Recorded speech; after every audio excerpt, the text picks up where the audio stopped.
وأشهد أن لا إله إلا الله وحده لا شريك له وأشهد أن سيدنا ومولانا محمدا عبده ورسوله أما بعد میں جب اندر آیا تو صاحب نے آپ سب سے کہا کہ کھڑے ہو کر میرا استقبال کیا جائے اور تالیاں بجائی جائیں۔ یہ دونوں باتیں انہوں نے بہت غلط کی ہیں۔ تو من احب ان یقوم له الناس فلیتبوأ مقعدہ من النار۔ حضرت معاویہ رضی اللہ تعالی عنہ اپنے دربار میں تشریف لائے تو لوگ کھڑے ہو گئے، تو انہوں نے یہ حدیث بیان فرمائی اللہ کے نبی کی۔ تو اگرچہ مجھے تو پسند نہیں ہے یہ بات، اس لیے تو میں نے سامنے کاٹا پھیر دیا ہے، اور یہ تالیاں بجانا بھی ہمارا دستور نہیں ہے، یہ ہمارا طریقہ نہیں ہے۔ آپ اپنے آپ کھڑے ہو جاتے وہ ایک الگ بات، آپ کو کھڑا کیا گیا۔ نہ تو میں کوئی صدر ہوں نہ بادشاہ ہوں، وَإِنَّنِي مِنَ الْمُسْلِمِينَ، میں ایک عام مسلمان ہوں۔ تو اس قسم کی جو رواجی چیزیں ہیں یہ ہمارے حفلات میں نہیں ہونی چاہیے۔ دوسرا، جو یہ ہال کے مالک ہیں عمران صاحب اور ان کے بھائی، یہ انہوں نے ہماری ضیافت کی ہے، ہم سب ان کے شکر گزار ہیں کہ انہوں نے اتنی محبت سے یہ سارا انتظام کیا فی سبیل اللہ۔ اللہ ان کو اس کی بہت بہتر جزا نصیب فرمائے گا۔ آپ بھی ان کے لیے دعا کریں۔ من لم یشکر الناس لم یشکر اللہ، جو انسانوں کا شکر ادا نہیں کر سکتا وہ اللہ کا بھی شکر ادا نہیں کر سکتا۔ اگر کوئی ہمارے ساتھ اچھا کرتا ہے تو اس کی شکر گزاری دل کھول کے کرنی چاہیے۔ خوش آمد حرام ہے، اور کسی کی صفت پر اس کی تعریف نہ کرنا یہ بخل ہے، یہ خوش آمد نہیں ہوتی، یہ اگلے کی حوصلہ افزائی ہوتی ہے۔ آپ لوگ اب ایک مخصوص ماحول، ایک چار دیواری، اس کے اندر بندھے ہوئے باہر نکل رہے ہیں، جیسے پنجرے سے پرندہ نکلتا ہے یا کٹہرے سے کوئی چیتا شیر نکلتا ہے، وہ قلع بازیاں کھاتا ہے اور اپنے آزاد ہونے پر بڑی خوشی مناتا ہے۔ یہ ایک طبعی چیز ہے۔ اگلی زندگی میں کے لیے چند باتیں میں آپ کی خدمت میں پیش کرنا چاہتا ہوں۔ اللہ تعالیٰ نے دو علم بنائے ہیں، جس کو ہم، ایک دین کا علم ہے، ایک دنیا کا علم ہے۔ ہمارے مدارس میں اور دینی حلقوں میں اس کو بطور حقارت فن کہتے ہیں۔ یہ تو سب فن پڑھتے ہیں، ہم علم پڑھتے ہیں۔ اللہ نے دونوں کو علم کہا ہے۔ وعلم آدم الاسماء کلہا، ساری چیزوں کا علم عطا فرمایا۔ وعلمناہ صنعۃ لبوس لکم، ہم نے داؤد کو زرہ بنانے کا علم دیا، فن نہیں فرمایا کہ وَفَنَنَّاهُ صَنْعَةَ لَبُوسٍ لَكُمْ وَعَلَّمْنَاهُ صَنْعَةَ لَبُوسٍ لَكُمْ۔ پھر اللہ نے دونوں میں فرق کیا۔ اپنے علم کو کہا اِنَّهُ لقول فصل وما هو بالہزل، یہ فیصلہ کن ہے۔ الف لام میم ذالک الکتاب لا ریب فیہ، ہر قسم کے شک و شبہ سے بالا تر ہے۔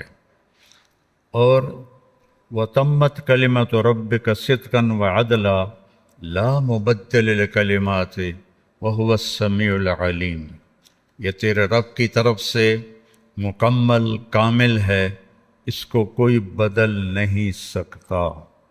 جنگ خندق میں خندق کھودی جا رہی تھی تو ایک چٹان آ گئی بہت بھاری، سارے صحابہ نے زور لگایا، وہ نہیں ٹوٹی۔ تو حضرت سلمان فارسی کی تجویز تھی کہ خندق کھودی جائے، تو جس حصے میں وہ خندق کھود رہے تھے، حصے تقسیم ہو گئے تھے، اسی میں وہ چٹان آئی، سب نے زور لگا لیا، چٹان نہیں ٹوٹی۔ تو سلمان فارسی حاضر خدمت ہوئے، یا رسول اللہ، ایک چٹان آڑے آ گئی ہے، ٹوٹ نہیں رہی۔ اس وقت آپ کے پیٹ پہ 2 پتھر بندھے ہوئے تھے، تو آپ نے کدال اٹھائی اور خندق میں اترے اور ایسے اٹھائی نا تو کہا تمت کلمۃ ربک صدقا وعدلا، یہاں تک پڑھا اور ایک ضرب لگائی تو اس کا ایک حصہ ٹوٹا، اس سے چنگاری نکلی۔ تو آپ نے فرمایا فتحت قصور الروم ورب الکعبہ، رب کعبہ کی قسم، روم کے محل فتح ہو گئے۔ تو صحابہ نے خوشی سے تکبیر پڑھی اور منافقین ہنستے ہنستے دورے ہو گئے۔ ابو سفیان کے ڈر سے خندق کھود رہے ہیں اور سپر پاور پیٹ پہ پتھر بندھے ہوئے ہیں اور سپر پاور کی فتح کے خواب دیکھ رہے ہیں۔ پھر آپ نے دوبارہ اٹھائی، تمت کلمۃ ربک صدقا وعدلا لا مبدل لکلماتہ، اور پھر ایک ضرب لگائی تو اس کا ایک اور حصہ ٹوٹ کے گرا اور اس میں سے چنگاریاں نکلیں۔ تو آپ نے فرمایا فتحت قصور فارس ورب الکعبہ، رب کعبہ کی قسم، ایران کے محل فتح ہو گئے۔ کہ صحابہ نے تکبیر پڑھی، وہ منافقین اور ہنس ہنس ہنس کے گر رہے۔ پھر آپ نے تیسری دفعہ پھر کدال اٹھائی، وَتَمَّتْ كَلِمَةُ رَبِّكَ صِدْقًا وَعَدْلًا لَا مُبَدِّلَ لِكَلِمَاتِهِ وَهُوَ السَّمِيعُ الْعَلِيمُ۔ آیت مکمل کر کے تیسری دفعہ جو ضرب لگائی تو وہ ساری چٹان ایسے ٹکڑے ٹکڑے ہو کر ریت کی طرح بکھر گئی، اور آپ نے کہا فتحت قصور یمن ورب الکعبہ۔ تو یمن پر بھی بڑی طاقتور حکومت تھی، ابرہہ لشکر لے کے آ گیا تھا بیت اللہ کو گرانے۔ تو آپ نے کہا رب کعبہ کی قسم، یمن کے محل فتح ہو گئے۔ صحابہ نے پھر تکبیر پڑھی تو منافقین ہنستے ہنستے گر گئے کہ ان کو دیکھو، ابو سفیان کے ڈر سے یہ اتنی بڑی خندق کھود رہے ہیں اور ہمیں کیسے جھوٹے وعدے دے رہے ہیں کہ یہ ہوگا، روم فتح ہوگا، ایران فتح ہوگا، یمن فتح ہوگا۔ یہ دیوانوں کے خواب ہمیں دکھا رہا ہے، یہ سب جھوٹ ہے، کچھ بھی نہیں ہے۔ اور صورتحال بھی ایسی تھی کہ سب بھوک میں لگے ہوئے تھے۔ حضرت جابر بن عبداللہ اپنی بیگم کے پاس آئے، کچھ کھانے کو ہے؟ میں دیکھ رہا ہوں اللہ کے نبی کے چہرے پر بھوک کے آثار ہیں۔ کہنے لگی یہ بکری کا بچہ ہے اور تھوڑا سا جو ہے، کہنے لگے اس کو ذبح کرو، پکاؤ، آٹا گوندو، میں اللہ کے نبی کو بلا کے لاتا ہوں۔ تو تشریف لے گئے کہ یا رسول اللہ میں نے 10 آدمیوں کا کھانا تیار کیا ہے، 10 آدمی، تو آپ اپنے ساتھ 10 آدمی اور لے کر تشریف لے آئیں اور میرے گھر آ کے کھانا کھا لیں۔ تو آپ نے اعلان کیا خندق والو، جابر نے تم سب کی دعوت کی ہے، کھانے کے لیے چلو۔ وہ تھے 1000، چلو 10 آدمی کا کھانا 20 کو پورا آ جائے گا، 30 کو، 1000 اور 10 کتنا بڑا فرق ہے۔ انہوں نے تو پیر اکھڑ گئے، دوڑے گئے، آپ کو پتہ چل گیا کہ یہ کیوں دوڑا ہوا جا رہا ہے، تو آپ نے فرمایا جابر جب تک میں نہ آؤں ہانڈی کو چولہے سے نہیں اتارنا اور روٹی پکانا شروع نہیں کرنا۔ تو آپ تشریف لے گئے۔ اب 1000 تو ان کے گھر میں نہیں آ سکتے تھے، چھوٹے چھوٹے گھر ہوتے تھے۔ میں نے 1984 میں پہلا عمرہ کیا تو میں نے اصل مدینہ دیکھا جو کچا تھا، چھوٹی چھوٹی گلیاں، چھوٹے چھوٹے گھر، کالے پتھروں کے گارے کے ساتھ بنے ہوئے، اور اوپر کھجور کے تنوں کی شہتیر۔ تو آپ اندر تشریف لے گئے اور ہانڈی میں اپنا لعاب ڈالا اور آٹے کی پرات پر رومال ڈال دیا اور فرمایا کہ اب یہ میرے پاس لا کے رکھو ہانڈی کو اور روٹیاں شروع کرو، اور رومال ہٹا کے نہیں دیکھنا، رومال اٹھا کے نہیں دیکھنا۔ وہ آپ ڈال رہے ہیں بڑی پرات میں اور روٹیاں آ رہی ہیں، آپ توڑ کے اس میں ڈال رہے ہیں، 10 آئے، 15 آئے، 20 آئے، آپ خود تقسیم کرتے رہے یہاں تک کہ 1000 آدمی کھانا کھا گئے۔ اور جب آپ نے ڈھکن اٹھایا تو ہانڈی کی ایک بوٹی بھی کم نہیں ہوئی تھی، اور جب پرات کے اوپر سے رومال اٹھایا تو آٹے کا ایک پیڑا بھی کم نہیں ہوا تھا، اسی طرح سالن، اسی طرح آٹا۔ اچھا، پھر آپ نے ایک بات فرمائی کہ بھائی گوشت کھاؤ ہڈی نہ چباؤ، یہ البدایہ والنہایہ میں ہے، گوشت کھاؤ ہڈی نہ چباؤ۔ تو وہ ایسے ہی کرتے رہو، ہڈیوں کا ڈھیر ہو گیا، تو ہم نے کہا یہ ہڈیاں جمع کر کے اسی تھال میں رکھ دیں جس میں کھانا کھا رہے تھے۔ تو آپ نے تھال کے کناروں پہ ہاتھ رکھا اور ایسے دعا مانگنا شروع کی، دعا مانگتے رہے کہ اچانک وہی ہڈیاں پھر وہی بکری کا بچہ بن کے کھڑا ہو گیا۔ تو جابر رضی اللہ عنہ کی بھی آنکھیں پھٹ گئیں، اور جو باقی بیٹھے تھے وہ کہنے لگے لو جابر ہمیں تو اللہ نے کھلایا اور اللہ نے پلایا، تجھے اجر دے دیا، جا سالن بھی لے جا اور یہ بکری کا بچہ بھی لے جا۔ جب اس کو کان سے پکڑ کے اندر لائے تو ان کی بیوی ایک دم ایسی ہوئی، وہی کہ دعا آ گیا، تو ہنے کویا ہے تے کھادا ہے، یہ کہ دعا آ گیا۔ فرمایا اللہ کے نبی کی دعا سے اللہ نے اسے دوبارہ زندہ فرما دیا۔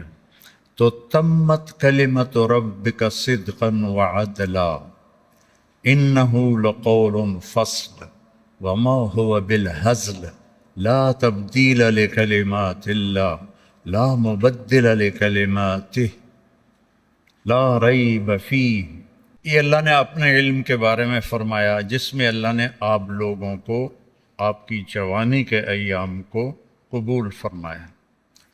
جو انسانوں کا علم ہے، جس کو ہم فن کہتے ہیں، یہ حقارت کا بول ہے، اور کوئی لفظ بھی ایسا نہ بولو جس سے کسی کی حقارت ٹپکتی ہو۔ اللہ اس کے بارے میں کہہ رہا ہے قل هل عندکم من علم فتخرجوه لنا ان تتبعون الا الظن وان انتم الا تخرصون۔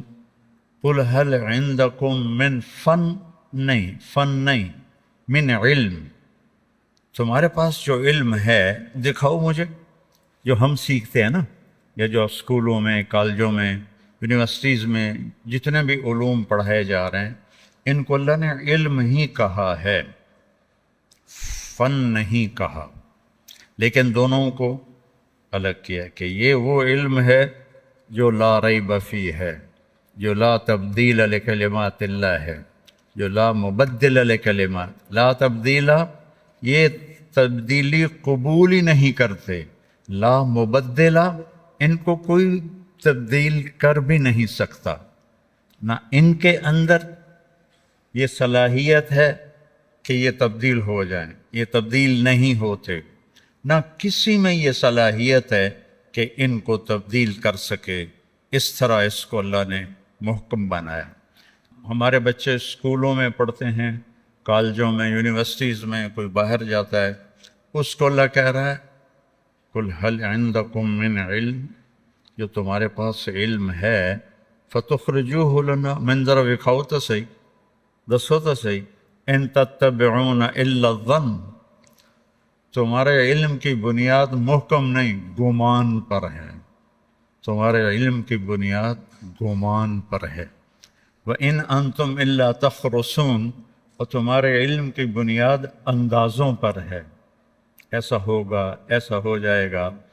اور اللہ کا جو علم ہے محکم، پکا ٹھکا ہے۔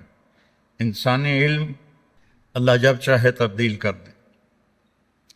آگ جلاتی ہے، یہ علم ہے، مشاہدے کا علم ہے۔ ابراہیم علیہ السلام کو ڈالا گیا، اوپر سے حکم آیا کونی بردن و سلامن علی ابراہیم، ہزاروں سال کے علم کو اللہ نے پلٹا کے رکھ دیا۔ بچہ مرد اور عورت کے ملنے سے پیدا ہوتا ہے، اور مریم کو اللہ تعالیٰ نے بغیر شادی کے، بغیر نکاح، بغیر شادی کے عیسیٰ علیہ السلام عطا فرما دی۔ فتمثل لہا بشرا سویا، ایک خوبصورت انسان کی شکل جبرائیل آئے، انی اعوذ بالرحمن منک ان کنت تقیا، میں اللہ کی پناہ مانگتی ہوں تیرے شر سے۔ وہ کہنے لگے ڈرو نہیں، میں انسان نہیں، انما انا رسول ربک، میں فرشتہ ہوں، تو میرے پاس کیا لینے آئے ہو؟ لأہب لک غلاما زکیا، آپ کو ایک بہت پاکیزہ بچہ اللہ دینے والا ہے۔ انا یکون لی غلام، بھلا مجھے بیٹا ہو سکتا ہے؟ لم یمسسنی بشر، میں نے تو شادی نہیں کی، ولم اکو بغیا، اور میں بدکار نہیں۔ اور بیٹا ہونے کے دو راستے ہیں، ایک حلال ہے جو شادی سے ہوتا ہے، ایک حرام ہے جو بغیر شادی کے ہوتا ہے۔ تو حرام میں کر نہیں سکتی، شادی میری ہوئی نہیں، تو مجھے کیسے بچہ ہوگا؟ قال کذالک قال ربک هو علی ہین، مریم یہ تو مسئلہ ہی کوئی نہیں، وَلَنَجْعَلَهُ آیَةً لِلنَّاسِ، وہ تیرے رب کی نشانی بنے گا، وَكَانَ أَمْرًا مَقْضِيًّا، وہ تو تیرے دنیا میں آنے سے پہلے ہی فیصلہ ہو چکا تھا کہ تجھے بن خامند کے اللہ بیٹا دے گا۔ اب وہ آگے بڑھے، وہ ڈر کے پیچھے ہٹے، تو کہنے لگے ڈرو نہیں، ڈرو نہیں، میں بشر نہیں ہوں، انسان نہیں ہوں، ڈرو نہیں۔ لیکن اب وہ ایک انسان کو دیکھ رہی ہیں تو ڈرتے ہوئے پیچھے ہٹ رہی ہیں، اور وہ آہستہ آہستہ آگے بڑھ رہے ہیں۔ تو وہ ڈرتے ڈرتے پیچھے ہٹتے ہٹتے دیوار کے ساتھ لگ گئے۔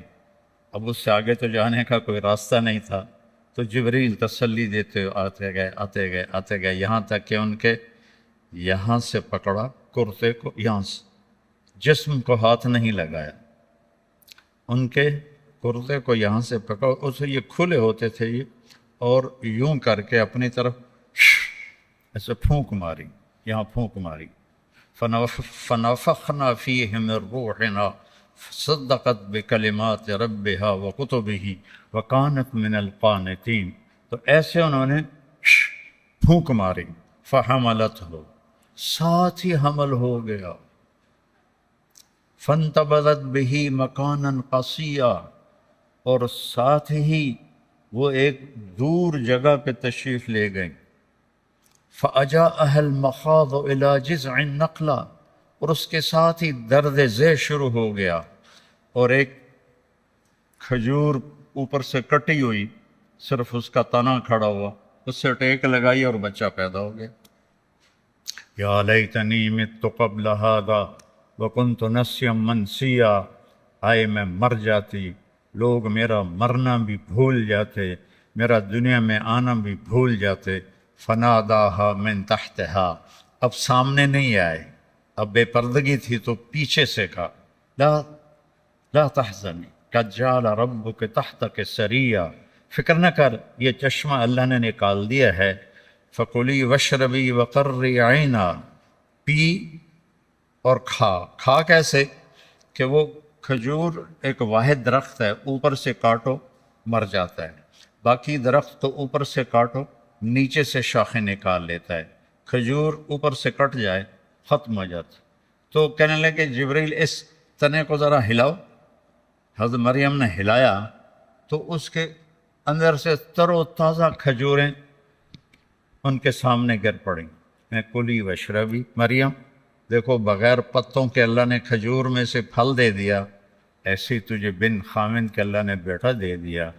تو اللہ ہمارے علم کو اس لیے کہہ رہا ہے ان تتبعون الا الظن وان انتم الا تخرصون، تمہارے پاس اندازے ہیں اور تمہارے پاس اپنی گمان ہیں۔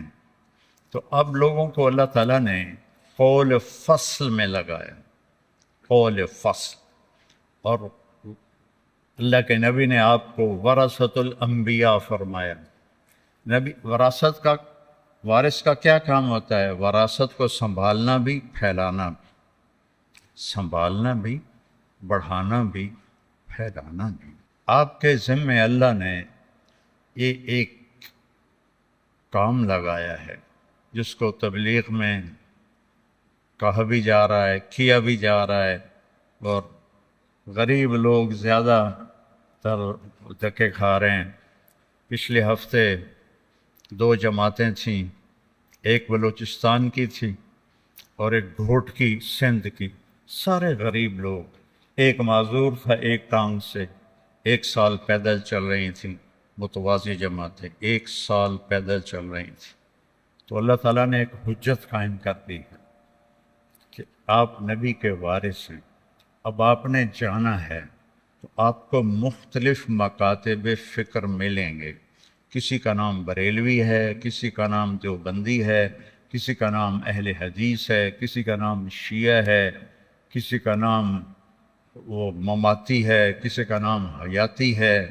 یہ بے شمار قسم کے افکار آپ کو ملیں گے، اور ہر ایک مکتب فکر وہ شدت میں ہے، اور دوسرے کی نفی، اور نفی نہیں نفرت۔ اگر آج کے ماحول اور علماء کو دیکھو گے تو آپ بھی متاثر ہو جاؤ گے، کسی نہ کسی کے پیچھے پڑ جاؤ گے آپ۔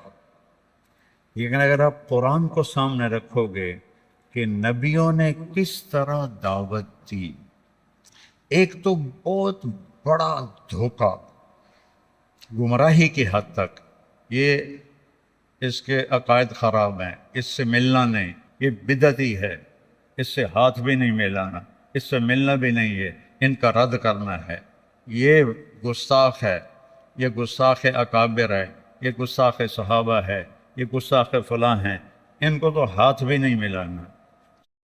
موسیٰ علیہ السلام کو تو اللہ فرعون کے پاس بھیج رہے ہیں، دنیا کا سب سے بڑا کافر، جس نے کہا انا ربکم الاعلی، اور موسیٰ علیہ السلام آگے منت کر رہے ہیں، یا اللہ انہ یضیق صدری ولا ینطلق لسانی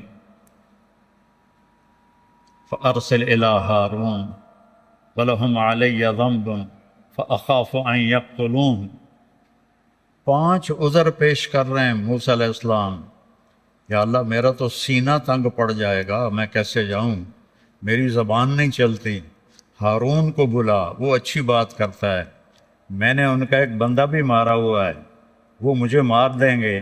یہ 5 عذر موسیٰ علیہ السلام نے پیش کیے کہ مینوں نہ گھل، میں نہیں جاندا، سیدھا صاف جو مطلب تھا مینوں نہ گھل۔ تو اللہ تعالیٰ نے کہا اذهب الی فرعون، جا تو ہی جائے گا۔ کہ اچھا چلو میری ایک منت مان، میرا بھائی میرے نال کر دے۔ کہا اچھا اذهبا انتما بآیاتنا، چل تو بھی جا اور ہارون بھی جائے، جا کے دعوت دو۔ حل لک الی ان تزکی واہدیک الی ربک فتخشی، تو قرآن پڑھو، قرآن پڑھو کہ کس طرح نافرمان اور اللہ سے دور اور اسلام سے دور لوگوں کو کس طرح قریب کرنا ہے، پھر تو تمہیں صحیح تصویر نظر آئے گی۔ تم کو فلاں ہمارے اکابر ہیں، انہوں نے یہ کیا، فلاں اکابر نے یہ کیا۔ اب ہم اکابر کو دیکھیں کہ مولوی طارق جمیل کو دیکھیں، تو میں تو کہہ رہا ہوں مجھے دیکھو ہی نہیں، قرآن کو دیکھو۔ یا قوم اعبد یا قوم، پہلا لفظی محبت کا، یا قوم، یا قوم، یا ابت، یا ابت، یا ابت۔ ابراہیم علیہ السلام کس پیار سے بات کر رہے ہیں، یا ابت، یا ابت۔ قرآن سے جی لگاؤ، قرآن کو اپنی زندگی کا محور بناؤ، اور سیرت پاک جو کیف عاملہم جیسی کتاب میں نے سیرت میں نہیں دیکھی، اس کو اس طرح پڑھو کہ جیسے یہ کھانا روزانہ کھاتے ہو، اس کو روزانہ پڑھو کہ میرے نبی نے زندگی کیسے گزاری، پھر تو صحیح تصویر تمہارے سامنے آئے گی۔ ورنہ کوئی کسی بزرگ کا حوالہ دے گا، کوئی کسی بزرگ کا حوالہ دے گا۔ اکابر امت قابل احترام ہوتے ہیں، قابل اتباع صرف اللہ کا رسول ہے، صرف اللہ کا رسول ہے اور ان کے صحابہ ہیں جن کی اللہ نے جنت کی گواہی دی، کلاً وعد اللہ الحسنی اور ان الذین سبقت لہم منا الحسنی اولئک عنہا مبعدون۔ یہ گواہی اللہ نے کسی اور کے لیے نہیں دی، تو ان کی سیرت کو سامنے رکھو تاکہ تم مسلم بن کے رہو، مومن بن کے رہو، موحد بن کے رہو، داعی بن کے رہو۔ میں نے علماء دیوبند کی تحقیق کو اصح جانا ہے، دوسروں کو غلط نہیں کہتا ہوں، میرے لیے وہ زیادہ صحت کے قریب ہے تو میں اس کو اتباع کرتا ہوں، لیکن میں اس کا داعی نہیں ہوں، میں اسلام کا داعی ہوں۔ کیا فرق ہے؟ نماز پڑھو، یہ اسلام ہے۔ نماز میں رفع یدین نہیں کرنا، یہ اسلام نہیں ہے۔ اب یہ کسی مکتب فکر کی دلالت ہے۔ نماز پڑھو، یہ اسلام ہے۔ سورۃ فاتحہ کے بغیر نماز نہیں ہوتی، یہ اسلام نہیں ہے، یہ ایک مکتب فکر کی دعوت ہے۔ تو نماز ایک ایسی بات ہے جو لوگوں کو کھینچے گی۔ دین، ان الدین عند اللہ الاسلام، اپنا معیار اسلام بناؤ، اسلام بناؤ۔ ممبر پر بیٹھو، اسلام کی دعوت دو، کبھی کسی کے خلاف بات نہ کرو، کبھی کسی کا نام لے کر ممبر سے اس کی برائی نہ کرو۔ میرے نبی نے 23 سال میں اپنے ممبر سے کبھی کسی کا نام لے کر اس کو برا نہیں کہا۔ اچھا تو کہا کہ فلاں بڑا اچھا ہے، لیکن وہ بہت برا ہے ممبر سے عبداللہ بن ابی کا بھی نام نہیں لیے۔ ہمارے ماحول میں ہے، ہمارے خطیب دیوبندی ہوں، بریلوی ہوں، اہل حدیث ہوں، شیعہ ہوں، وہ چڑھائی کر رہے ہوتے ہیں، ساتھ ان کی آستینیں بھی اوپر جا رہی ہوتی ہیں اور رنگ بھی لال ہو رہا ہوتا ہے۔ بھائی وہ اپنا جوش نکالتے ہیں، لوگوں کو تو کچھ بھی نہیں پتہ چلتا کہ یہ مولوی صاحب نے کیا کہا ہے اور کیا کہنا چاہتے ہیں۔ قرآن پیش کرو، حدیث پاک پیش کرو، نبی کی سیرت سے متاثر کرو، صحابہ کی سیرت سے متاثر کرو، خود بھی متاثر ہو اور اوروں کو بھی متاثر کرو۔ ایک حیات الصحابہ کے مطالعے کا معمول بناؤ۔ جب کبھی میرا مطالعے کی ہمت تھی، ذوق تو اب بھی ہوئی ہے لیکن ہمت کوئی نہیں ہے۔ غم آرزو کا حسرت سبب اور کیا بتاؤں، میرے شوق کی بلندی، میری ہمتوں کی پستی، اب تو سوائے رونے کے اور کچھ بھی نہیں ہے۔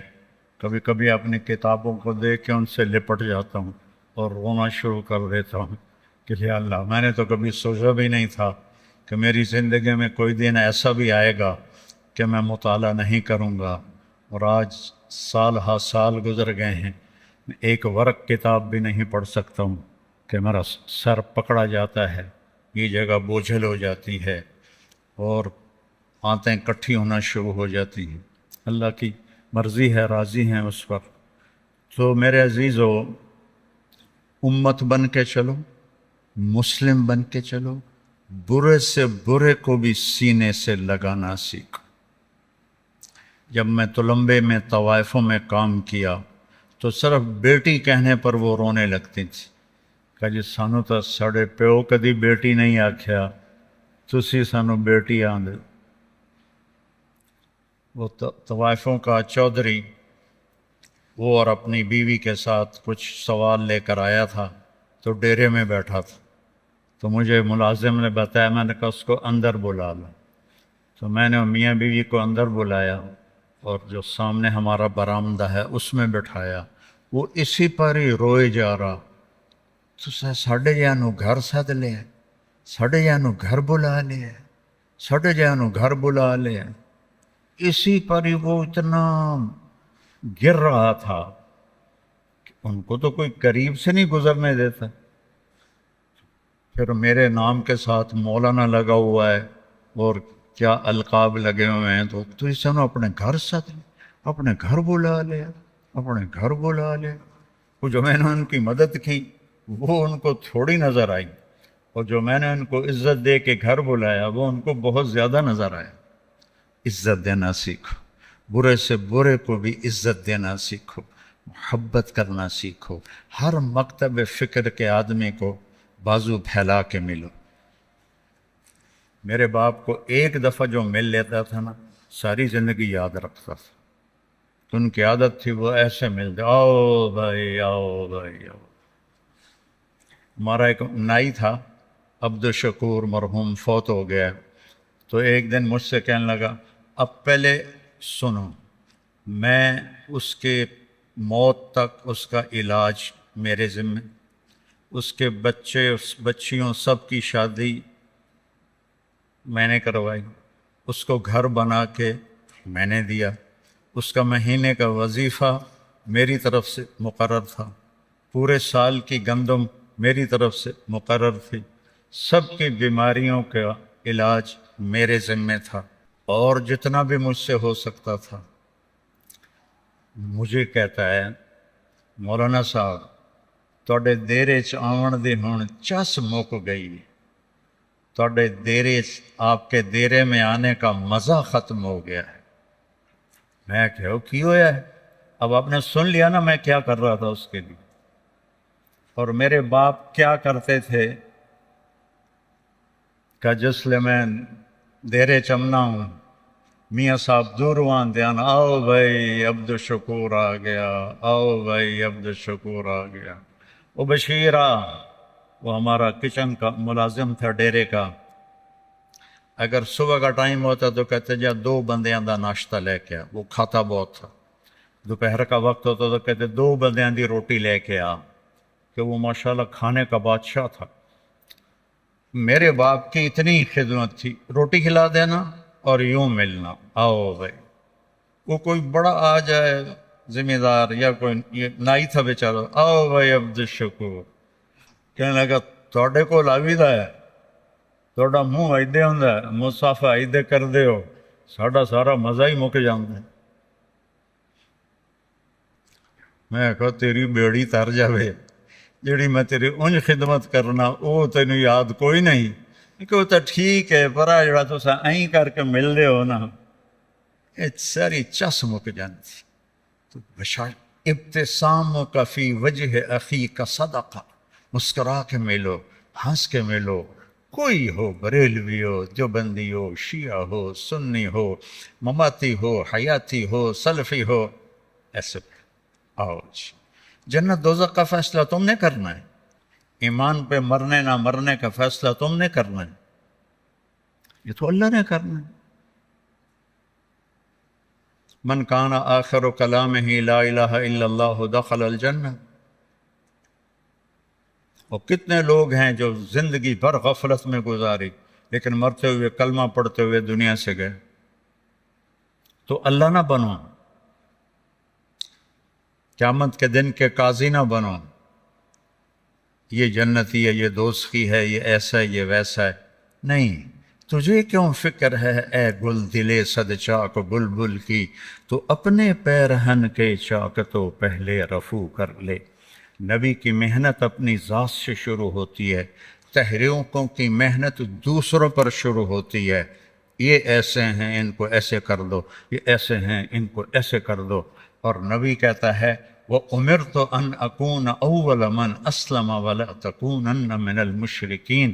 میرا رب مجھے کہہ رہا ہے کہ پہلے میرے نبی آپ خود مسلم بن کے دکھائیں اور شرک سے پاک ہو کر دکھائیں، آپ مثال بنیں اپنے آپ کو۔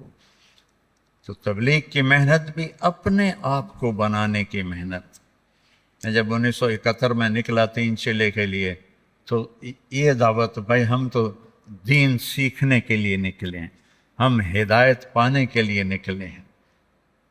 تو یہ ایک نبی کی محنت شروع اپنی ذات سے ہوتی ہے۔ قرآن کی تلاوت کو اپنی زندگی کا معمول بناؤ اور قرآن کو تدبر سے پڑھنا سیکھو۔ میں تفسیریں پہلے پڑھتا تھا جب کبھی ہمت تھی، اب تو کئی سال ہو گئے کبھی نہیں پڑھتا ہوں۔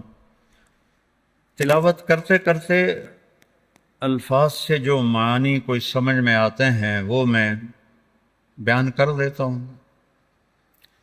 تو تدبر فی القرآن، افلا یتدبرون القرآن ام علی قلوب اقفالها۔ اگر تم ترجمہ پڑھو گے یا تفسیر پڑھو گے تو تدبر تو ختم ہو جائے گا۔ میں یہ نہیں کہتا کہ تفاسیر نہ پڑھو، لیکن تدبر تک پہنچنا ہے تو عربیت کو مضبوط کرو، عربی ادب کو پڑھو اور پھر قرآن کے الفاظ میں غور کرنا سیکھو، پھر اللہ تمہیں قرآن کا حسن دکھائے گا۔ اور ایک دفعہ اس کا حسن سامنے آ گیا تو پھر مرتے دم تک کسی چیز کی طرف نظر اٹھے گی نہیں۔ ہماری تو بدقسمتی ہے، ہم اس اندھے کی طرح ہیں جو باغ میں ہے لیکن دیکھ نہیں سکتا، نہ غنچے، نہ کلیاں، نہ تتلیاں، نہ بلبل، صرف کھڑا ہوا پھولوں کی خوشبو سونگھ رہا ہے اور اسے کچھ پتہ نہیں۔ آج کے مدارس سے نکلنے والے طلباء علماء، ان کی مثال اس اندھے کی ہے جو باغ میں تو ہے پر اس سے نظر کچھ بھی نہیں آ رہا۔ تو اس کو 6 سال کو آخری نہ سمجھو، اپنی محنت کو بڑھاؤ، ساری زندگی عربی ادب، جو قصص العرب جس میں خوبصورت تعبیرات ہیں، اس کا ذوق پیدا کرو۔ اس سے آپ کو بہت فائدہ ہوگا قرآن کے سمجھنے میں اور سیکھنے میں، اور اپنے نبی کی سیرت کو، جس میں یہ کیف عاملہم ایک ابداع ہے اس شخص کا کہ آج تک کسی نے سیرت کو اس طرح نہیں لکھا۔ میں نے سیرت کے اللہ کے فضل سے بے شمار کتابیں نظر سے گزری ہیں، لیکن ایسا کتاب میں نے کوئی نہیں دیکھی۔ اس کو اپنے مطالعے کا حصہ بناؤ۔ تمہاری شادیاں ہوں گی تو اپنی بیوی کے ساتھ حسن سلوک کرو۔ آج ہی ایک ہمارے تعلق والے رحیم یار خان سے چل کے آئے کہ جی وہ یہ میرا بیٹا ہے، پوری داڑھی اس کی بیٹے کی، تو اس نے اپنے بدتمیزی سے اپنی بیوی کو اتنا دکھ پہنچایا ہے کہ وہ گھر چھوڑ کے ہمارا چلی گئی ہے، تو آپ ہماری صلح کرا دیں۔ کہ وہ سسرال والے بھی میرے جاننے والے ہیں اور یہ گھر بھی میرا جاننے والا ہے۔ تو میں نے کہا کیا بدتمیزی کرتا تھا؟ کہتا تھا ماں کی اہمیت بٹھاتا تھا کہ میری ماں۔ تو وہ ماں کی تو ہے لیکن بیوی کا بھی تو کوئی حق تھا۔ اتنا اس کو ذلیل کیا کہ وہ گھر چھوڑ کے ہی چلی گئی۔ تو ماں باپ کا حق تمہارے ذمہ ہے، تمہاری بیوی کے ذمہ نہیں ہے۔ پوری ذمہ داری سے کہہ رہا، تم زبردستی اپنی بیوی سے خدمت نہیں لے سکتے اپنی ماں کے لیے، اپنے باپ کے لیے۔ اس کی خوش قسمتی ہے وہ خدمت کرے، اس کی عزت ہے وہ خدمت کرے، لیکن اسے تم مجبور نہیں کر سکتے ہو کہ تو خدمت نہیں کریں گے تو اے کر دیواں گا او کر دیواں گا۔ آج کی صبح کی بات، ایک گھر ٹوٹ گیا صرف اس بچے کی نادانی اور بد اخلاقی کی وجہ سے۔ اپنی بیویوں کو عزت دینا سیکھو، اپنی بیویوں کو احترام دو، ان سے اظہار محبت کرو۔ لوگ اپنی بیویوں سے اظہار محبت نہیں کرتے۔ حضرت عائشہ سے آپ نے جو کہا، آخر ہے حرف آخر، یا عائشو، عائشہ بھی نہیں کہا یا عائشو، یہ لاڈ اور پیار کا خطاب ہے، یا عائشو انہو لیہون علی الموت ان اریتکی زوجتی فی الجنہ۔ عائش، عائش، جیسے آپ لاڈ سے کوئی نام بنا لیتے ہیں تو آپ نے پیار سے یہ نام بنایا ہوا تھا، عائش، جب سے مجھے پتہ چلا ہے تو جنت میں میری بیوی ہے، میرے لیے تو موت بڑی آسان ہو گئی ہے۔ یہ اظہار تھا۔ جس نے اللہ کو دیکھا ہو اس کے لیے بھلا اس کے بعد کوئی چیز ایسی ہے جو موت کو پرکشش بنائے؟ ہم تو اللہ کو دیکھا ہوا ہے۔ یہ ہمیں سکھانے کے لیے اور گھر کی زندگی بتانے کے لیے کیا جملہ ہے، سونے کے پانی سے بھی لکھو تو اس کی قیمت ادا نہیں ہو سکتی۔ مجھے تو مرنا ہی آسان ہو گیا ہے جب سے پتہ چلا ہے تو جنت میں میری بیوی ہے۔ تو اظہار محبت کرو اپنی بیویوں سے۔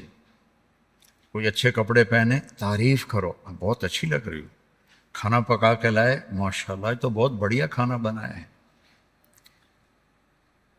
حکیم ڈاکٹر عبدالحی صاحب حضرت تھانوی کے خلیفہ ایک مرید کے گھر کھانا کھانے گئے، ان کو کھانا بڑا پسند آیا تو انہوں نے اپنے مرید سے پوچھا کس نے پکایا؟ کہا جی میری بیگم نے پکایا۔ کہا اسے بلاؤ۔ وہ آ گئی، کہنے لگے بیٹی آپ کے ہاتھ کا کھانا کھایا، بہت بڑھیا تھا، بہت مہربانی۔ تو اس نے زاروں قطار رونا شروع کر دیا، زور زور سے۔ تو ڈاکٹر صاحب رحمہ اللہ نے فرمایا بیٹی رونے کی کیا بات ہے، میں نے تو کوئی ایسی بات نہیں کہی۔ کہ نہیں حضرت میں اس پہ نہیں رو رہی، میں اس پہ رو رہی ہوں کہ یہ جو آپ کے مرید بیٹھے ہیں، میں 30 سال سے ان کے گھر میں ہوں، 30 سال سے انہوں نے کبھی ایک دفعہ مجھے نہیں کہا کہ تو نے کھانا اچھا بنایا ہے، ایک دفعہ بھی نہیں کہا۔ ہم سیرت بھول گئے ہیں، سیرت بھول گئے ہیں۔ پھر یہ جو ہماری جوائنٹ فیملی ہے سسٹم، یہ پہلے بہت اچھا تھا جب عزت احترام کا سب کا اپنے اپنی جگہ پہ تھا۔ اب تعلیم نے ہر چیز اتھل پتھل کر دی ہے، اور اس سوشل میڈیا نے ہر چیز کو تباہ و برباد کر دیا ہے۔ تو اب یہ ایک وبال جان بن گیا ہے، ایک مصیبت بن گیا ہے۔ بیوی سے کوئی کمی بیشی ہو تو اپنے ماں باپ کی حفاظت کرو، ماں باپ کوئی کمی بیشی کرنے لگیں تو اپنی بیوی کی حفاظت کرو۔ یہ ہمارے گھروں کا دستور ہے۔ تو تم بچے ہو، جذبات میں آ کر کبھی ماں کی بات سنی، کبھی باپ کی بات سنی، کبھی بہنوں کی بات سنی۔ خاص طور پر بہنوں کا کردار بہت خطرناک ہے ہمارے معاشرے میں، دکھ سے کہہ رہا ہوں۔ وہ ایسے کان بھرتی ہیں کہ وہ ایک بیچاری لڑکی اپنے بھائی کے ساتھ ایک ٹوٹا ہوا موٹر سائیکل، اس پہ وہاڑی سے چل کے آئی، وہاڑی سے دونوں بہن بھائی آئے۔ کہا جی آپ سے بات کرنی ہے، میرا خاوند ہے، اس کی بہنیں میری شکایتیں لگاتی ہیں اور وہ میری پٹائی شروع کر دیتا ہے، مجھ سے پوچھتا ہی نہیں ہے کہ بات کیا ہے، مجھے مارنا شروع کر دیتا ہے، آپ کے بیان بڑے سنتا ہے، آپ اس کو سمجھا دیں تھوڑا۔ میں کہا بیٹی جن کو میں جانتا نہ ہوں یا شناسائی نہ ہو، وہاں میں گھر کے معاملات میں نہیں پڑتا، کیونکہ سننے والے کے دل میں جب تک میری بات کا وزن نہیں ہوگا وہ میری بات کو لے گا نہیں۔ نرم بنو، اپنی ماں کی قدموں میں جنت ڈھونڈو، اپنے باپ اوسط و ابواب الجنہ، باپ جنت کا سب سے بڑا دروازہ ہے، ان کی خدمت تمہارے ذمہ ہے۔ ماں کی خدمت تمہارے ذمے ہے، باپ کی خدمت تمہارے ذمے ہے۔ اس لیے فقہا نے لکھا ہے کہ خاوند کے ذمے ہے اپنی بیوی کو الگ گھر کا مطالبہ کرے تو الگ گھر لے کر دے، نہیں لے سکتا تو گھر کا ایک پورشن اس کے لیے الگ کرے، یہ بھی نہیں کر سکتا تو ایک کمرہ، ایک ٹوائلٹ، ایک کچن، یہ اس آنے والی بچی کا حق کے فرض ہے۔ اگر یہ بھی نہیں کر سکتا، وہ تسبیح پھد کے اللہ ہو کرے تو روزے رکھے، کسی کی بیٹی کو برباد نہ کرے، اپنے آپ کو نمایاں کرو۔ میرے نبی جہاد کے سفر میں ہیں، جہاد کے سفر میں ہیں، اور جب سفر شروع ہونے لگا اور اماں عائشہ اونٹ پہ بیٹھ گئیں تو دیکھا تو گلے کا ہار کوئی نہیں تھا۔ کہنے لگی یا رسول اللہ میرا تو ہار گم ہو گیا، اور مانگ کے لائی تھی اپنی بہن حضرت اسما کا ہار تھا، وہ لے کر آئی تھی کہ میں سفر پہ جا رہی ہوں تو مجھے دے دو، تو مجھے تو پہلے ہار ڈھونڈ کے دیں۔ تو آپ نے جہاد کا قافلہ رکوا دیا اور فرمایا عائشہ کا ہار ڈھونڈو۔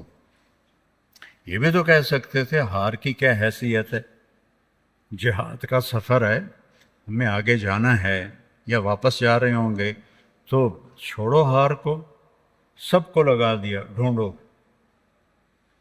اور عصر کے قریب سفر تھا تو وہ مغرب ہو گئی، مغرب عشاء کٹھی پڑھ لی، سفر میں تھے اور پانی ختم ہو گیا اور فجر کا وقت داخل ہو گیا اور پانی کوئی نہیں۔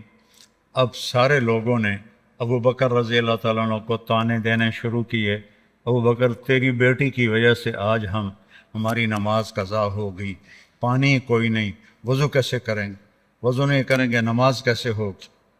تو ابو بکر رضی اللہ عنہ غصے میں آئے حضرت عائشہ کے خیمے میں، تو اللہ کے نبی آپ کی گود میں سر رکھے ہوئے سو رہے تھے، وہ تو باپ تھے، اب وہ بول بھی نہیں سکتے، اللہ کے نبی سوئے ہوئے ہیں تو اپنا چہرہ بنا رہے ہیں،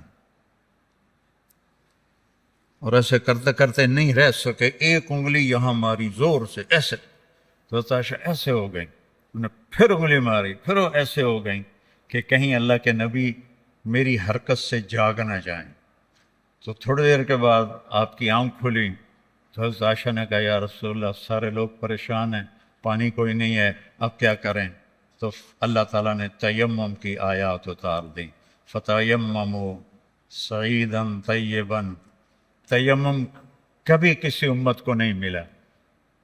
اس رات حضرت عائشہ کے ہار کے گم ہونے کی برکت سے سفر منقطع ہوا، پانی ختم ہوا، اور تیمم اللہ نے امت کو قیامت تک کے لیے دے دیا۔ جب یہ آیات اللہ کے نبی نے باہر نکل کے سکھائیں، اب سارے کہنے لگے ابو بکر تمہارے گھر کی کیا بات ہے، تمہاری برکت سے تو امت کو کیا کچھ ملا ہے، تمہارے گھر کے کیا کہنے۔ جب دن چڑھا تو حضرت عائشہ نے کہا یا رسول اللہ ہار کو چھوڑیں، اب آگے چلتے ہیں۔ تو پھر آپ نے کہا چلو بھائی۔ جب اونٹنی کو اٹھایا تو وہ ہار اونٹنی کے نیچے گیا پڑا تھا، وہ ہار بھی مل گیا۔ اتنی دلداری میرے نبی نے کی۔ بچوں، میں یہ نہ سنوں کہ میرا کوئی شاگرد اپنی بیوی کے ساتھ بدتمیز ہے، یا اپنے ماں باپ کا دل دکھاتا ہے، یا اپنے بہن بھائیوں سے لڑتا ہے۔ پیچھے ہٹ جاؤ، اپنے خون کے رشتوں سے لڑو نہیں، پیچھے ہٹ جاؤ۔ جو بھی اس کے لیے سودا کرنا پڑے کر دو، لیکن جھگڑے میں نہ پڑو، پیچھے ہٹ جاؤ، اللہ تمہیں نوازے گا وہاں سے جہاں سے تمہارا وہم و گمان بھی نہیں۔ اور نماز کی عادت ڈالو۔ ایک نماز ہے جو ہم پڑھتے ہیں، وہ نماز نہیں کہہ رہا ہوں، فَإِذَا فَرَغْتَ فَانْصَبْ، نصب گڑ جانا، جیسے یہ بوتل ہے نا، یہ یہاں آ کے گڑی تو نہیں لیکن ایسے کھڑی ہے، تو اللہ کہہ رہا ہے فَانْصَبْ، ایسے جیسے لکڑی کو ٹھوکا جاتا ہے نا زمین میں، اور کچھ اس کا حصہ اندر چلا جاتا ہے اور اوپر والا ایسے ہو جاتا ہے، تو نماز کے لیے ایسے کھڑے ہو، ایسے۔ عبداللہ بن زبیر پر حجاج حملے کر رہا تھا اور وہ حرم میں نماز پڑھتے، کوئی پتھر یہاں سے گزرتا کوئی یہاں سے گزرتا، کوئی یہاں سے گزرتا، اور ان کے جسم میں ایسے بھی نہیں ہوتا تھا، ایسے اتنے اطمینان سے نماز۔ وَإِلَىٰ رَبِّكَ، بولو، فرغب، رغبت کی نماز، نماز میں دل لگے، نماز میں کھڑے ہو جاؤ، نماز میں کا انتظار کرو، نماز کو اپنے مسائل کے حل ہونے کا ذریعہ بناؤ، نماز میں دعائیں مانگنا سیکھو۔ ہم دعا نہیں مانگتے، دعائیں مانگنا سیکھو، یہ بہت بڑا سبب ہے۔ اسباب ظاہریہ اختیار کرو اور نماز کو سب سے بڑا سبب بناؤ۔ اذا حزبہ امر فزع الی الصلاۃ، جب کوئی مشکل آتی تھی آپ نماز پڑھتے تھے، جب کوئی مشکل آتی تھی آپ نماز پڑھتے تھے۔ 3 دن گزر گئے، کھانے کو کچھ نہیں ملا، تو حضرت عائشہ سے کہنے لگے چلو آج میں اللہ سے جا کے بات کرتا ہوں۔ مسجد میں گیا، نفل شروع کر دی، ایک ستون کے پیچھے 2 نفل پڑھتے، پھر سلام پھیر کے دوسرا ستون، اللہ اکبر، پھر سلام پھیرا تیسرا ستون، اللہ اکبر، پڑھے جا رہے ہیں۔ اتنے میں حضرت عثمان آئے، اماں جان اللہ کے نبی کہاں ہیں؟ ان کا 3 دن سے فاقہ تھا، اللہ سے مانگنے گئے، تو زارو قطار رونے لگے، مجھے کیوں نہ کہا، عبد الرحمن بن عوف کو کیوں نہ کہا، ثابت بن قیس کو کیوں نہ کہا، یہ سارے مالدار تھے۔ بھاگے بھاگے گھر گئے، پورا اونٹ بھر کے راشن کا لے کر آئے، اور آ کر وہاں اللہ کے نبی کے گھر اتارا، اور پھر بھاگے بھاگے گئے، اور گھر میں جو سالن تیار ہو گیا تھا وہ اٹھا کے لائے، اور روٹیاں اٹھا کے لائے، اور آ کر دیا کہ پکانے میں دیر لگے گی۔ جب اللہ کے نبی واپس آئے، پوچھا عائشہ کچھ ہوا؟ کہ یہ دیکھیں اللہ تعالیٰ نے سب کچھ کر دیا ہے۔ کہ یہ کون لایا ہے؟ کہ یہ عثمان لایا ہے۔ تو آپ نے ایسے ہاتھ اٹھائے، اے اللہ میں عثمان سے راضی ہوں، تو بھی اس سے راضی ہو جا۔ اے اللہ میں عثمان سے راضی ہوں، تو بھی اس سے راضی ہو جا۔ اے اللہ میں عثمان سے راضی ہوں، تو بھی اس سے راضی ہو جا۔ تو نماز کو اپنا وظیفہ بناؤ۔ یہ آج کل کے یہ سوشل میڈیا اور بہت سے ایسے نادان لوگ، یہ وظیفہ پڑھو، یہ وظیفے پڑھو، یہ پڑھو، یہ پڑھو، یہ سب فضولیات ہیں۔ سب سے بڑا وظیفہ نماز ہے اور دعا ہے۔ سب سے بڑا وظیفہ نماز ہے اور دعا ہے۔ باقی سب ڈھکوسلے ہیں، میرے اوپر جادو ہو گیا ہے، میرے اوپر اثر ہے، میرے اوپر جنات ہیں، یہ سب عاملوں کی جیب گرم کرنے کے اسباب ہیں۔ یہ کچھ بھی نہیں ہے، سب بک بک ہے، سب بک بک ہے۔ کبھی اس چکر میں نہ پڑنا کہ میرے اوپر جادو کر دیا گیا ہے، میری بندش کر دی گئی ہے، اولاد کی بندش ہو گئی ہے، کاروبار کی بندش ہو گئی ہے۔ نماز جو موجود ہے، اللہ جو موجود ہے، تو کبھی عاملوں کے چکر میں نہیں پڑنا۔ کبھی جو وظیفے بتانے والے ہیں 1000 دفعہ یہ پڑھو، 1000 دفعہ یہ پڑھو، میرے سر میں درد ہے۔ اور ایک بزرگ کہنے لگے کہ آپ 1000 دفعہ سورہ اخلاص پڑھا کرو۔ میں کہا جی پھر تو پہلے انہوں نے ہور درد ہوا جاوے گا جو میں سر درد نال میں 1000 واری سورۃ اخلاص پڑھا کے میرے کو تو نماز دی رکعت وچ کولو اللہ مشکل پڑی جاندی ہے۔ میں کہا جی یہ وظیفہ تسی اپنے کول ہی رکھو، یہ میرے واسطہ کوئی نہیں ہے۔ میرے نبی نے وظیفہ بتایا، نماز پڑھو دعا مانگو، نماز پڑھو دعا مانگو، صدقہ کرو، سخی بنو، بخیل نہ بنو۔ بخیل سے اللہ دوستی لگاتا نہیں، اور سخی سے اللہ دوستی توڑتا نہیں، چاہے فاسق ہو۔ اور سخاوت کا مطلب کوئی بہت زیادہ خرچ کرنا نہیں ہے، وہ دل کی کیفیت کا نام ہے، وہ دل کی کیفیت کا نام ہے۔ تو غریب بھی سخی ہو سکتا ہے، مالدار بھی ہو سکتا ہے، غریب بھی بخیل ہو سکتا ہے، مالدار بھی ہو سکتا ہے۔ بخل خود پیدا ہوتا ہے، سخاوت کو پیدا کرنا پڑتا ہے۔ سخی بنو۔ مولویوں میں سخاوت بہت کم ہے، بلکہ ہے ہی کوئی نہیں، کیونکہ شروع سے لینے کا جو کام شروع ہو جاتا ہے تو دینے کو دل ہی نہیں کرتا۔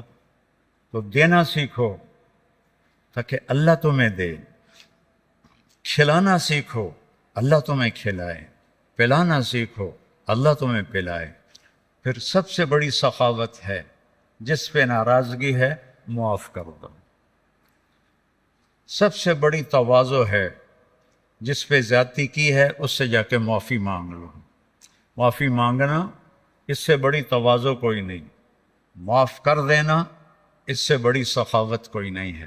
اور اللہ کو سخی سے پیار ہے، وہ فاسقی کیوں نہ ہو۔ سامری نے بچھڑے کی پوجا کروائی، اللہ نے کہا ان سب کو قتل کرو، وہ قتل ہو گئے۔ سامری نے پکڑا ہوا آ گیا، اللہ نے کہا موسیٰ سامری کو چھوڑ دے۔ کہ یا اللہ وہ بدبخت تو سب کو بچھڑے کی پوجا پہ لگانے والا۔ اللہ نے کہا سخی ہے، سخی کو قتل کرنا مجھے اچھا نہیں لگتا، آپ ہی مر جائے گا۔ وہ بخار میں مر گیا۔ تو سخاوت ایسی چیز ہے جو کفر و نفاق میں بھی کام دے جاتی ہے۔ بیٹا سخی بنو۔ اور ایک سخاوت بتائیے جس پہ کوئی پیسے نہیں لگتے، معاف کرنا سیکھو، معاف کرنا سیکھو، درگزر کرنا سیکھو، اپنی کوتاہی کا کھل کے اعتراف کرو۔ جو معافی مانگنے آئے اس کے آگے منہ نہ بناؤ، اسے فوراً اپنے سینے سے لگاؤ۔ الا تحبون ان یغفر اللہ لکم، معاف کرنا سیکھو، معافی مانگنا سیکھو۔ اور نوافل میں تہجد کا اہتمام کرو، یہ شعار الصالحین ہے۔ آپ نوجوان ہو تو آپ 70 سے بھی آگے چلے گئے، تہجد کا اہتمام کرو۔ نوافل اس سر درد میں، اس سر درد میں میرے نفل کبھی چھوٹتے ہیں، ورنہ 40-50 نفل روزانہ پڑھتا ہوں۔ میری تہجد قضا نہیں ہوتی سوائے شدید تکلیف کے۔ پچھلے 30-35 سال سے اللہ نے مجھے تہجد کا پابند کیا ہوا ہے۔ یہ میں تم میری اولاد ہو، تمہیں ترغیب کے لیے سنا رہا ہوں، کوئی اپنی بزرگی نہیں جتا رہا ہوں، کہ تمہیں پتہ چلے کہ بیماری میں بھی اگر اہتمام ہو سکتا ہے تو اس جوانی میں کیوں نہیں ہو سکتا۔ جلدی سو، جلدی اٹھ، اس موبائل پہ کھیلنا چھوڑ دو،